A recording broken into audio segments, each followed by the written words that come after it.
ሰላም ጋይስ እንደምን አላችሁ? ትናንትና ምሽት እንግዲህ የካራባው ካፕ ጨዋታዎች የላስት 60 ራውንድ ሲደረጉ አምሽተዋል። በምሽቱ እንግዲህ ተጠባቂ ጨዋታዎች ነበሩ። ከፕሪሚየር ሊግ ላይ ካሉ ቢግ ሲክስ ከሚባሉ ቡድኖች መካከል ከማን ዩናይትድ ውጭ እንግዲህ ቶተናም፣ ሲቲ፣ ቼልሲ፣ አርሰናል፣ ሊቨርፑል ጨዋታቸውን አድርገው ነበረ። እንግዲህ በምሽቶቹ ጨዋታዎች አርሰናል፣ ሲቲ እንዲሁም ቼልሲ ድል ሲቀናቸው በምትኩ ደግሞ ቶተናምና ሊቨርፑል ተሸንፏል። እኔ ዛሬ ለእናንተ ላነሳላችሁ ወደድኩት የአንፊልድ ሮዱን ጨዋታ ነው። ምሽት እንግዲህ አንፊልድ ሮድ ላይ ሊቨርፑል ክሪስታል ፓላስን አስተናግዶ በክሪስታል ፓላስ 3-0 ተሸንፎ ከውድድሩ ውጭ ሆኗል። እንግዲህ ባለፉት 7 ጨዋታዎች 6ኛ ሽንፈቱን ነው ሊቨርፑል እያስተናገደ ያለው። በክረምቱ ያንን ያህል ኢንቨስት ያደረገ ትልቅ ኢንቨስትመንት ያወጣና የአምና ሻምፒዮን የነበረ ቡድን በዚህ ደረጃ ይፈተናልና ይቸገራል ተብሎ በብዙ ዘንድ አልተጠበቀም ነበር። ነገር ግን ሊቨርፑል ሰሞንኛ አቋሙ ጥሩ የሚባል አይደለም። መጀመሪያ አካባቢም ላይ ከመመራት ተነስቶ እንዲሁም ደግሞ በአለቁ በሽርፍራፊ ሰከንዶች እያስቆጠረ የሚያሸንፍባቸው ጨዋታዎች እንዳሉ ይታወሳል። ትናንትና ደግሞ በሜዳው አንፊልድ ሮድ በክሪስታል ፓላስ 3-0 ተሸንፏል። በዘንድሮ ውድድር ዓመት እስካሁን ባለው ቆይታ ብቻ 3ኛ ጨዋታውን ሲሸነፍ ማለት ነው። ትናንትና ሊቨርፑል አንፊልድ ሮድ ላይ ያደረገውን ጨዋታ 3-0 በሆነ ሰፊ ውጤት ተሸንፎ ነው ከውድድር ውጭ ሆነው። ለፓላስ እንግዲህ 2 ጎሎች ሳር ሲያስቆጠር አንደኛዋን ጎል ደግሞ የርሚ ፒኖ አስቆጥሯል። ሳር ባለፉት 3 ጨዋታዎች ሊቨርፑል ጋር ባረጋቸው 3 ጨዋታዎች 4 ጎሎችን እና እንዲሁም 2 አሲስቶችን ማድረግ ችሏል። ይሄ ልዩነት ፈጣሪ እና ለሊቨርፑል ከባዱ ተጫዋች እየሆነ መጥቷል።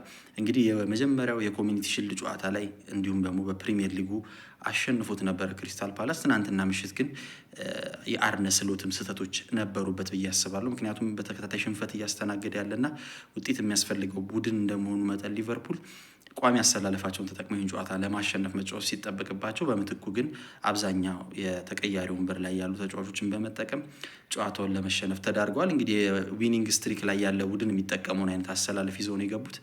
ውጤት የሚያስፈልገውና ብዙ በሚዲያ ትኩረት የተሳበበት ቡድን እንደዚህ አይነት አሰላለፍ መጠቀም አለበት ብዬ አላስብም። እንግዲህ ከቤንችም አንዳንድ አውት ኦፍ ቤንች የሆኑ ወጣት ተጫዋቾችን ተጠቅመዋል። ክሪስታል ፓላስ ጋር እየተጫወቱ እንደዚህ አይነት ታክቲክ ይጠቀማሉ ብዬ ከስሎት አልጠበቅኩም ነበረ።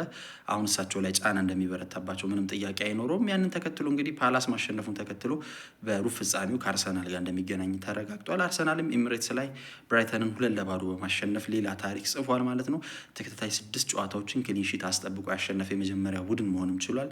በአውሮፓ ሻምፒየንስ ሊግ 2 ጨዋታዎች፣ በፕሪሚየር ሊግ እንዲሁ 3 ጨዋታዎች፣ አሁን ደግሞ በኮሚኒቲ ሽልድ ሌላ ጨዋታ ድል ማድረጉን ተከትሎ ከማሸነፍ ባለፈ ጎሉን ሳያስደፍር እየወጣ እንደሚገኝ አርሰናል አሳይቶናል። ትናንትና አብዛኞቹን ወጣትና ቤንች ተጫዋቾችን የተጠቀመው አርሰናል ነገር ግን ክሊንሺቱን ለማስመዝገብ ግን አልተቸገረም ነበረ።